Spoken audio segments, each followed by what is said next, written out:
desa kami? Kenapa kok kurang ke kecamatan kami? Itu tadi saya sampaikan. Kenapa kami kurang turun ke desa dan kecamatan? Karena kami betul-betul berjuang sekuat pikiran dan tenaga di pemerintah pusat. Kalau kami akan berjuang ke pusat, datang terus-menerus menggempur pemerintah pusat, belum tentu pembangunan seperti sekarang kita bisa lakukan. Ini contoh sederhana. Contoh saya kades Prasakarya. Kalau Pak Kades Prasakarya ini hanya duduk di desa saja, nggak pernah bersilaturahmi kepada dinas yang ada di Kabupaten Bungkulu, apakah dinas ingat apa yang dibutuhkan oleh Pak Kades di desa ini? Kenapa? Desa ini ada 148 desa, semua mengajukan permohonan. Cuma kue ini cukup cuma 50 desa. Begitupun Kabupaten Bungkulu. Kami juga bertempur di pusat sama. Ada 418 kabupaten atau 450-an dengan kota. Semua mengajukan permohonan ke pemerintah pusat. Sama-sama kita ketahui ekonomi Indonesia itu kalau bahasa itu menteri kita tidak baik-baik amat. Tentu anggaran yang terbatas ini sama-sama kita minta. Tentu kita harus pendekatan silaturahmi terus-terusan ketemu mereka. Supaya mereka ingat dia Kabupaten Bungkulu butuh bantuan. Sama tadi seperti saya jelaskan, Pak Kades. Kalau Pak Kades tidak pernah silaturahmi datang ke kabupaten, hanya duduk di kantornya dia di sini, ya udah, kue pembangunan bisa lenyap ke desa yang lain. Karena kue itu sangat terbatas. Makanya tadi saya sampaikan, tolong betul direncanakan dengan baik sehingga nanti musyawarah desa itulah dasar kita untuk membangun. Nah itulah kira-kira sedikit contoh-contoh kenapa kami sekali lagi kami mohon maaf kepada Bapak Ibu atas kekurangan kami dan hal turun ke lapangan. Tetapi sesungguhnya saya anggap Kades Desa Jajaran adalah merupakan garda terdepan untuk mengetahui kondisi masyarakat yang dilaporkan ke kami. Tadi disitulah kami memprogramkan apa yang dibutuhkan masyarakat dan kami mengawal baik dari daerah sampai ke pemerintah pusat. Tanpa dikawal dengan baik, tanpa kami datang, tanpa kami silaturahmi terus-terusan, mana ingat orang dengan Kabupaten Bungkulu. Karena Kabupaten Bungkulu ini sangat jauh dari pemerintah pusat. Bayangkan kabupaten itu ada 414. Nah, itulah tadi sedikit saya sampaikan itu. Itulah upaya yang kami lakukan. Di samping itu juga khusus jalan-jalan sudah mulai banyak perbaikan, termasuk jembatan. Semua jembatan Beli di Kabupaten Bungkulu ini ke depan kita semua ganti menjadi plat baja.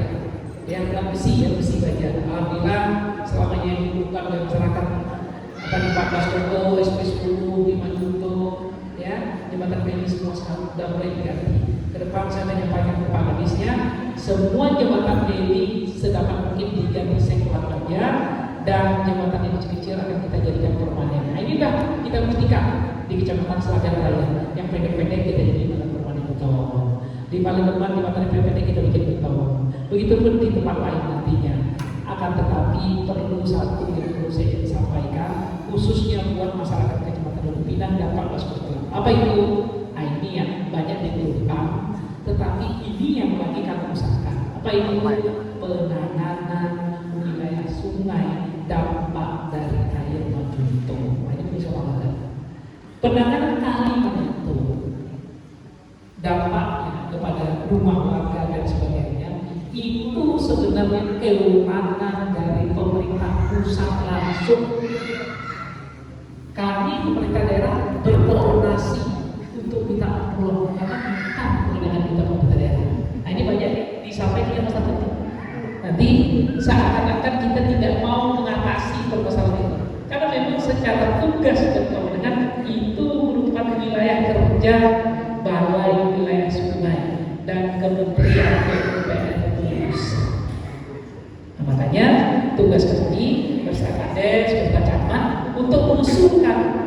Sudah diusul belum Pak Bupati? Sudah diusulkan. Termasuk Senin besok, ya Pak Yanto ya, Palembang ya. Termasuk Senin besok kami harus hadir musrenbang Provinsi Bengkulu.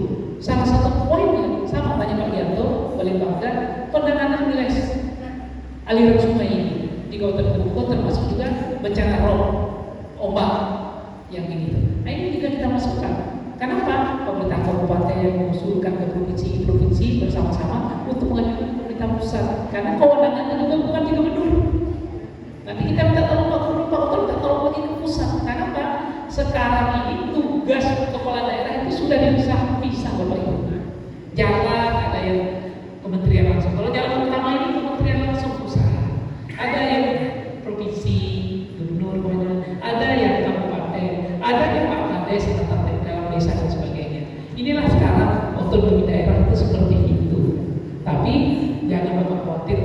khawatir, kami semaksimal sekuat pikiran dan tenaga akan berjuang membangun Kabupaten Bengkulu ini sesuai dengan kemampuan yang kami miliki.